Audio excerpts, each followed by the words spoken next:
हिंदू राष्ट्र हुआ करते थे 13 देश, लेकिन आज हिंदू धर्म का यहाँ नामो निशान नहीं है। इसीलिए लोगों को जागरूक करने के लिए इस वीडियो को पूरा देखें और शेयर जरूर करें। नंबर 13, अफगानिस्तान। गांधार और कंबोध प्राचीन काल के राज्य थे जहां हिंदू राजा राज्य करते थे। उसके बाद यहां पारसी और बौद्ध धर्म के राजाओं ने शासन किया, लेकिन बाद में इन जमीनों को मिलाकर अफगानिस्तान बना। इस देश ने अपना राष्ट्र धर्म इस्लाम बना लिया और अफगानिस्तान में आज तक लोग कभी खुश नहीं रह पाए हैं। नंबर 12 है पाकिस्तान। साल 1947 में पहले भारत का ही हिस्सा था और सिंध के नाम से जाना जाता था, लेकिन बाद में ये अलग देश बना जिसमें पंजाब, मुल्तान, पेशावर, बलूचिस्तान आदि भाग मिले। पाकिस्तान ने अपने देश का धर्म इस्लाम रखा। आज भारत का सबसे बड़ा दुश्मन यही है और आतंक की फैक्ट्री चलाता है। नंबर 11 है बांग्लादेश। साल 1947 में भारत के विभाजन के बाद बंगाल से कटकर पूर्वी पाकिस्तान बना। 1949 में आवामी लीग की स्थापना हुई। इसका उद्देश्य पूर्वी पाकिस्तान को संयुक्ता दिलाना था। 1971 शेख मुजीब और अवामी लीग ने 26 मार्च को स्वतंत्रता की घोषणा कर दी और नए देश का नाम रखा बांग्लादेश। नंबर 10, नेपाल। आज नेपाल एक स्वतंत्र राष्ट्र है। कुछ साल पहले यहाँ हिंदू राष्ट्र हुआ करता था, लेकिन ये भी एक सेक्युलर राष्ट्र घोषित हो गया। प्राचीन भारतवर्ष में नेपाल भारत का ही अखंड भाग था, जिसे देवघर कहा जाता था। इसी देश में भगवान श्री राम की पत्नी सीता, जिनका जन्म स्थल मिथिला में स्थित है। नंबर 9, भूटान। प्राकृतिक सुंदरता से भरपूर भूटान भी कभी भारतीय महाजनपदों के अंतर्गत एक जनपद था और अखंड भारतवर्ष का हिस्सा था। भूटान संस्कृत के शब्द भूतान से बना शब्द है। नंबर 8, तिब्बत।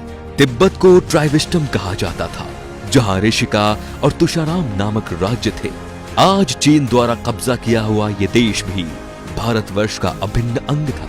तिब्बत में पहले हिंदू, फिर बाद में बौद्ध धर्म का प्रचार हुआ और ये बौद्धों का प्रमुख केंद्र भी बन गया। Number 7, Myanmar. म्यांमार को प्राचीन भारतवर्ष में ब्रह्मदेव के नाम से जाना जाता था। यह देश प्राचीन काल से ही भारत का ही उपनिवेशक रहा है। हालांकि मुस्लिम शासनकाल में म्यांमार शेष भारत से कटा रहा और यहाँ पर स्वतंत्र राज्य सत्ताएं कायम हो गई। नंबर 6, श्रीलंका। श्रीलंका भारतीय उपमहाद्वीप के दक्षिण में हिंद महासागर में स्थित एक बड़ा महाद्वीप है। ये भारत के चोल और पांड्य जनपद के अंतर्गत आता था। कालांतर में यहाँ के सिंघल राजा ने बौद्ध धर्म अपनाकर इसे राज्य धर्म घोषित कर दिया और आज श्रीलंका भारत से अलग है। Number 5, Malaysia. मलय प्राय द्वीप का दक्षिणी भाग मलेशिया देश के नाम से जाना जाता है। इसके उत्तर में थाईलैंड, पूर्व में चीन का सागर और दक्षिण और पश्चिम में मलक्का का जलडमरू मध्य है। उत्तर मलेशिया के बुजांग घाटी तथा मरबाक के समुद्र किनारे के पास पुराने समय के अनेक हिंदू तथा बौद्ध मंदिर आज भी है। मलेशिया अंग्रेजों के गुलामी से 1957 में मुक्त हुआ। वहां पहाड़ी पर बटुकेश्वर का मंदिर है, जिसे बातू गुफा मंदिर कहते हैं। पहाड़ी पर कुछ प्राचीन गुफाएं भी हैं। आपको बता दें कि मलेशिया फिलहाल एक मुस्लिम राष्ट्र है। Number 4, Singapore. प्राचीन काल में भारत के इस हिस्से का नाम सिंहपुर था, जो आज सिंगापुर हो गया है।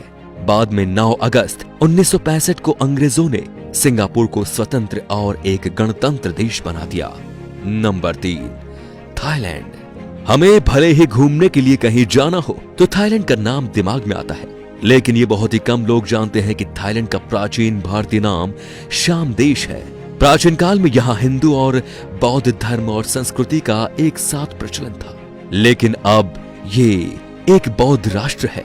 खैरात के दक्षिण पूर्व में कंबोडिया की सीमा के पास उत्तर में लगभग 40 किलोमीटर की दूरी पर यूरीराम प्रांत में प्रशांत फनाम रंग नामक सुंदर मंदिर है। Number 2, Cambodia. पौराणिक काल का कंबोज देश, कल का कंपूचिया और आज का कंबोडिया पहले हिंदू रहा और फिर बौद्ध हो गया।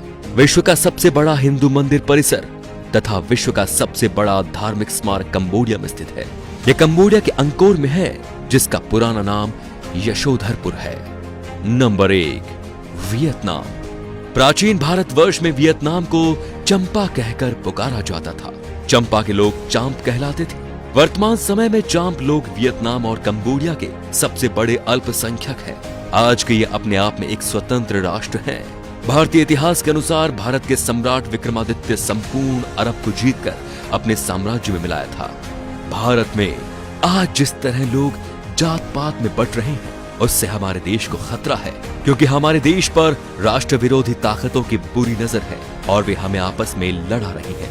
इनसे सावधान रहना सीखें, नहीं तो हमें आज नहीं तो कल और कल नहीं तो परसों पछतावा तो होना ही है। तो दोस्तों, इस वीडियो को आग की तरह फैला दीजिए ताकि पूरा हिंदुस्तान सावधान हो जाए। Thank you.